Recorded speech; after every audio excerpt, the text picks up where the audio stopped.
প্রথমেই আন্তরিক ধন্যবাদ জানাই আন্তর্জাতিক মানবাধিকার সংস্থা হিট ফাউন্ডেশনের সম্মানিত চেয়ারম্যান নুরুল্লাহ আলামিন স্যারকে, মহাসচিব ইব্রাহিম হোসাইন, কেন্দ্রীয় সাংগঠনিক সম্পাদক এনামুল হক সহ সকল সদস্যদের, যাদের একান্ত প্রচেষ্টায় এই সংগঠনটি বেগবান ও গতি পেয়েছে।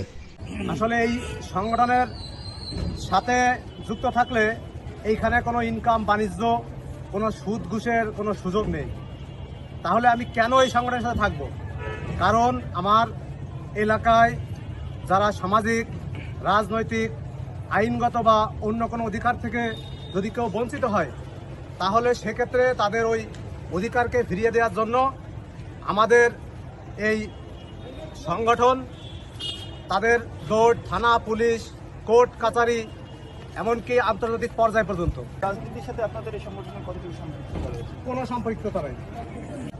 তবে আমাদের এই সংগঠন কাজ করার ক্ষেত্রে কোনো প্রশাসনিক কর্মকর্তাকে আমাদের স্যার বলে কোনো সম্বোধন করা লাগে না। কারণ আমাদের এই সংগঠনের সাথে যারা যুক্ত আছে তারা কেউ অযোগ্য না, বেশিরভাগ লোক আছে হায়ার এডুকেটেড। এই জন্য আমরা সামাজিক কর্মকাণ্ডে তারপর অধিকার ফিরিয়ে আনার জন্য আমরা সবসময় সচেষ্ট থাকি, অসহায় মানুষের পাশে থাকি আমরা। ধন্যবাদ আপনাকে। দর্শক, যেমনটি শুনছিলাম, এই মানবাধিকার